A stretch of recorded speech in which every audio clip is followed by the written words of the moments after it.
The funding for this video is provided by the amazing members of our Patreon. Also contributions from viewers like you. Thank you. Yeah, I started from PBS Kids. What you gonna do? Fight me? Anyway, roll the video. My body that on today, my body that on that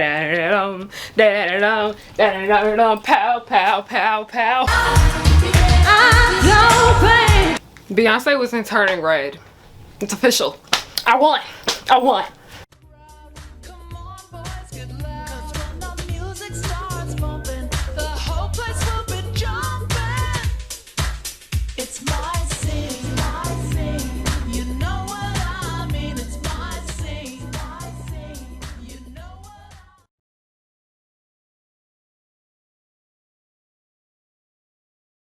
Hey y'all, it's Harriyanna and I'm back with another video, and I don't know what is going on with my hair today.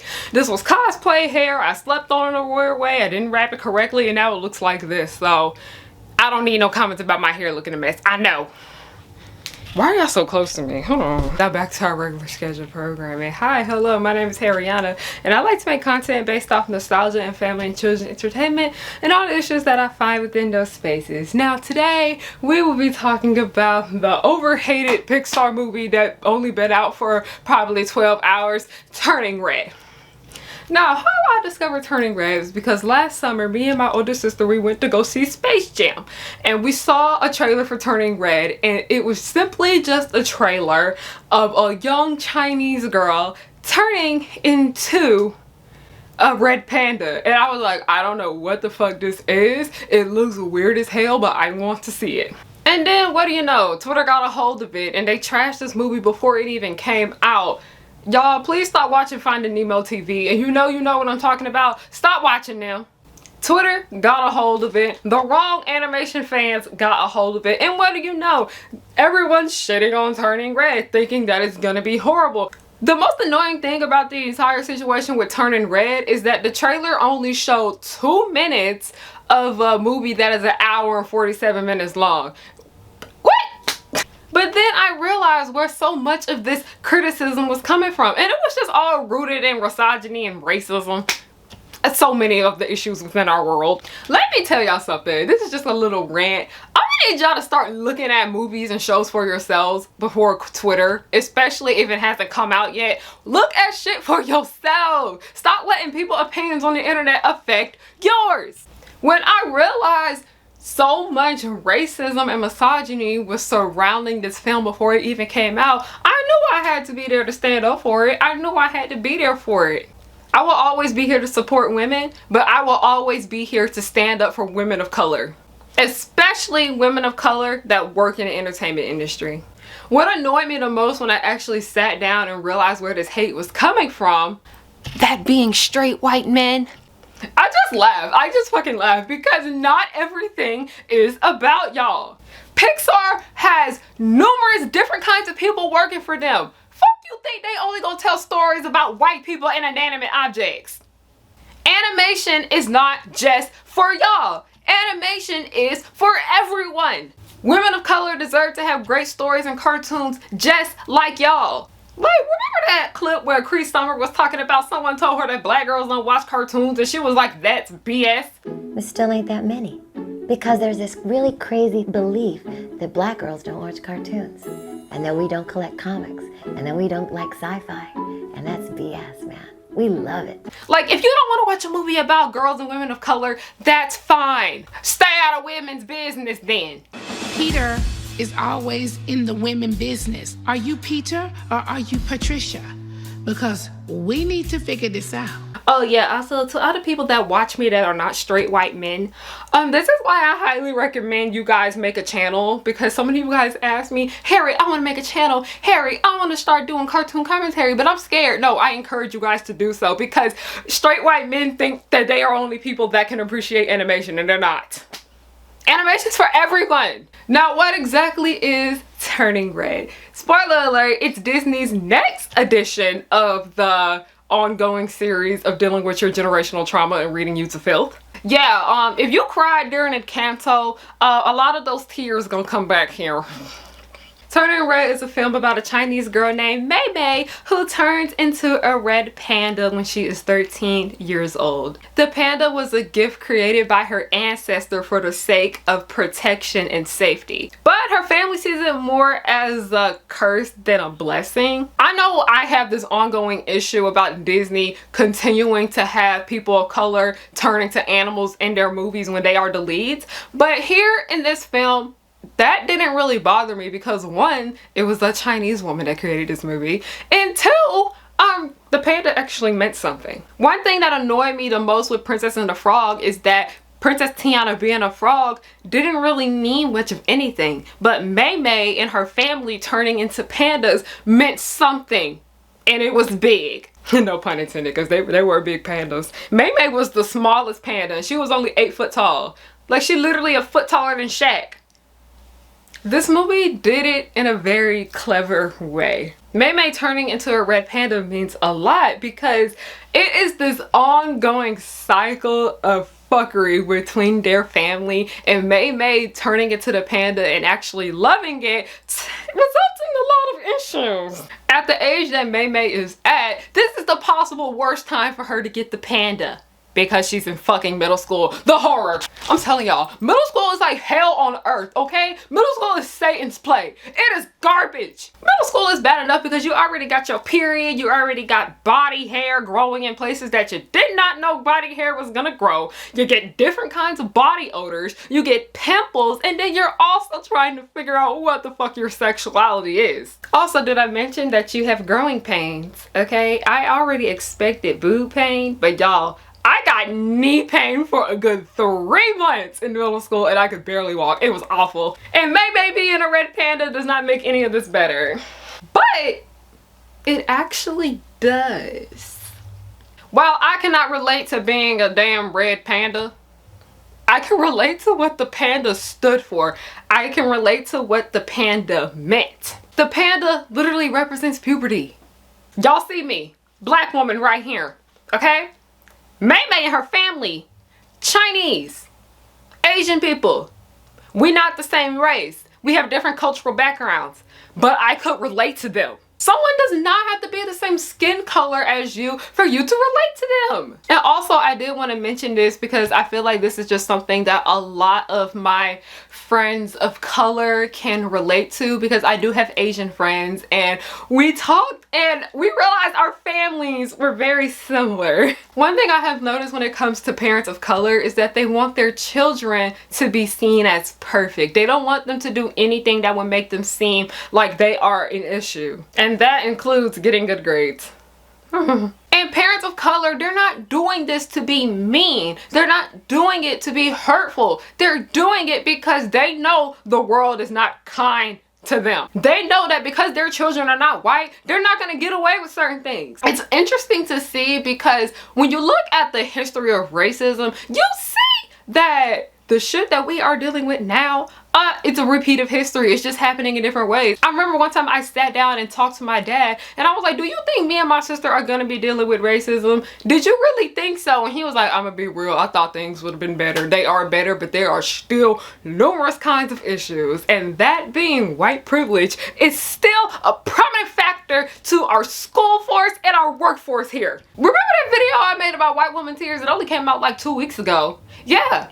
We can't do that. But this ongoing pressure of parents of color pushing the perfect agenda onto their children leads to so many issues that results in trauma. When Mei Mei and her mom were fighting, I saw me and my mama fighting. And because her family did not deal with this issue in a better way, we find out that Mei Mei's mother, Ming, actually got really angry with her grandmother and left a permanent scar on her face. Yes, this movie actually went there. Not dealing with generational trauma properly can deal to horrible things that cannot be undone. While you cannot change the things that happened in the past, you cannot change the hurt that you put on your family, you can affect how you go about it in the present so it won't make the future worse or repeat of that action. Because, oh yeah, that action repeated. Here. All of Toronto saw it. It's literally a national event now. The panda apocalypse. Because they didn't want to deal with their generational trauma properly. Now, moving on from May May and her family, I really would love to talk about May May and her friends. I think the scenes with May May and her friends, I'm trying not to cry. Those scenes honestly made me more emotional than the ones with her mother and her grandmother and her father. I love them, okay? I love all three of May May's closest friends, okay? I love seeing positive girl and women relationships and movie and television, okay? Especially when it comes from Disney Channel, because Disney Channel has been known not to show great friendships. Because what the fuck? Y'all look at Amphibia. That is a fucked up friendship. Oftentimes in Disney movies, the girls are bitchy to one another. Descendants. Also, Descendants Wicked World is very, very guilty of this. That's literally the entire show. Just teenage girls being bitchy to one another. Kind of like Bad Girls Club, but like rated G. Descendants Wicked World was an experience. It honestly felt like a breath of fresh air to see a group of friends that actually did care for one another from this network. Also, the Disney fairies, I think, tackled that well. But we're not talking about Disney fairies here. We're talking about Turning Red. During this age, middle schoolers are already dealing with so many changes in their life. So, they mom and daddy are the last people they want to go talk to about these changes. You don't feel comfortable talking to your parents about the issues that are going on with you, so you talk to other kids your age about them. You'd rather talk to someone who could relate to you in the current situation that you are in. And one thing I just already know how people are. Anytime there is a girl character, specifically a girl of color, but I notice this does happen all the time because I notice this shit happens with Lisa Simpson and it happens with Mabel, that whenever a teenage girl shows any kind of emotion or feelings or being upset, people always want to go off about how she's annoying and how she's a brat and how she's the worst character. And I'm not gonna sit here and let y'all say that shit about May May. May May was not a terrible child. She was not a brat either. She's 13. It's just funny because when there are actual characters out here that are terrible children, Chloe, Bourgeois, and Malberta, y'all make up every little damn excuse in the book. But when it is literally just a girl that's just in emotional distress and she's not a bad person overall, she's just having a moment, y'all want to drag her to filth. How that work? Y'all got too much sympathy for mean characters. I'm sorry, y'all. Y'all do. I'm just going ahead and say it like that. Now back to Turning Red. I'm honestly just so tired of people complaining about kid characters being annoying because newsflash, you were annoying as a kid. I was annoying as a kid. We were all annoying as kids, especially 13-year-olds, okay? Middle schoolers are some of the most insufferable people in the world. I don't know if y'all heard, but kids are annoying. May May was not distant from her mom because she didn't love her. She just felt like she wouldn't understand what she was dealing with. She felt extremely awkward talking to her about how she was feeling. In that scene where she was talking about she thinks of the people that she loves the most, she was thinking of her friends, but her mom assumed she was talking about her. Yes, she loves her mother, but May May is in middle school. When you're at middle school, you there from fucking 9 a.m. to 4 p.m. in the afternoon. You there with them people all day, probably 9 to 5, 5 days a week. She's around them more than her mother. Of course she's going to be able to bond with them more. Along with her being around them more, she's the same age as them. May May felt like she couldn't be her true self with her mother. So many middle schoolers feel as if they are living a double life because of that. Because when they go home, they have to feel like they put on a mask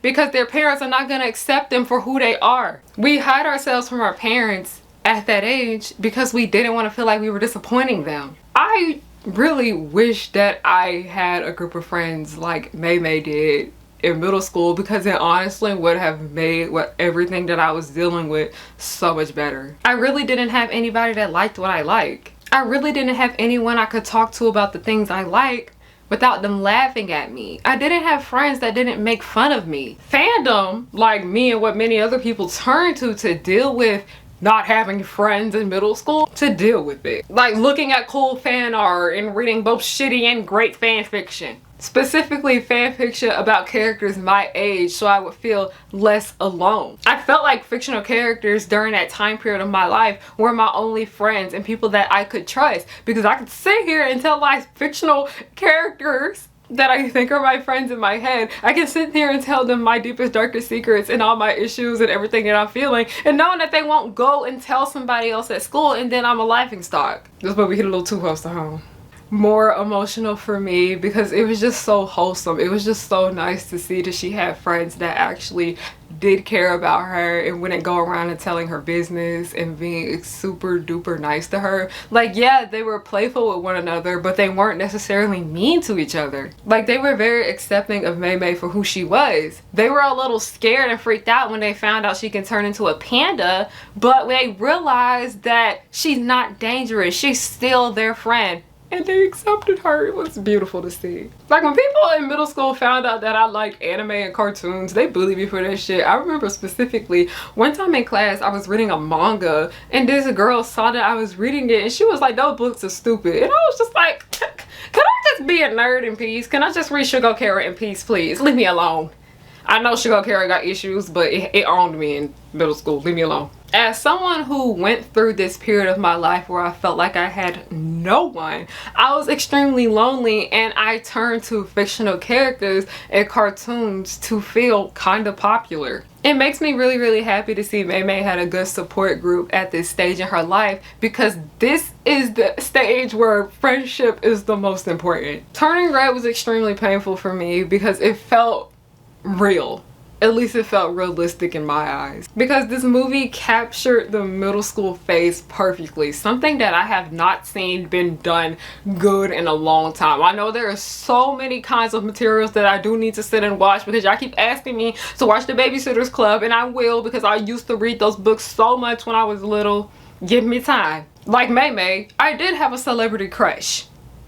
And by the way, if you guys want to know who it was Cameron Boyce and Jaden Smith. Like Mei Mei, I did have boy bullies with somewhat wealthy parents. Like Mei Mei, there were moments where I didn't want to be nowhere near my mother. So many shows and movies fall a little flat when it comes to the realism within that stage of your life, being middle school. They don't capture what actual 11 through 14-year-olds act like. While I do enjoy numerous cartoons that take place in middle school, All Grown Up being one of my personal faves, it's kind of annoying because a lot of the characters either act like adults or they're just an over-exaggerated version of a child. And while that isn't necessarily bad, sometimes I just want to see something real. It's just extremely nice to see a part of yourself portrayed accurately in a film. If you guys have not watched Turning Red, I highly do recommend it. If it don't apply to you, if this movie looks like it's not your cup of tea, don't even bother sitting there watching it, okay? But if you are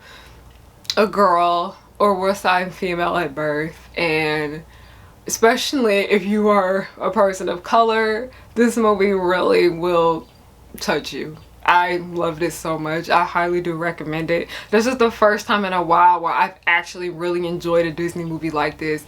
I loved Encanto, but Encanto, I absolutely can't stand the last fourth of that movie. I absolutely fucking not, okay? I love Encanto, but it fell very flat in the end. While Turning Red was pretty strong all the way through. The only thing I kind of really didn't like about it is because that dude that worked at the corner store was never really brought back up again.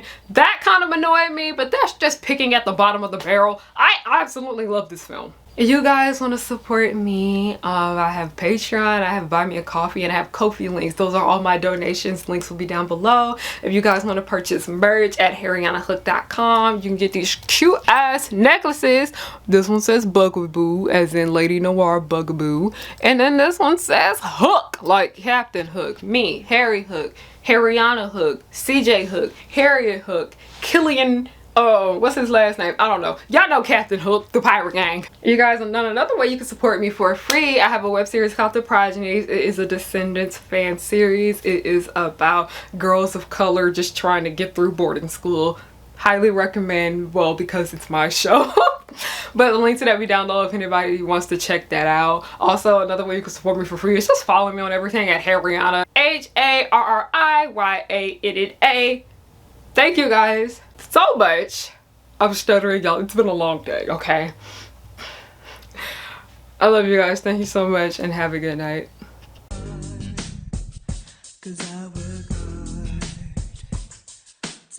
To this point in my life, I'm blowing up.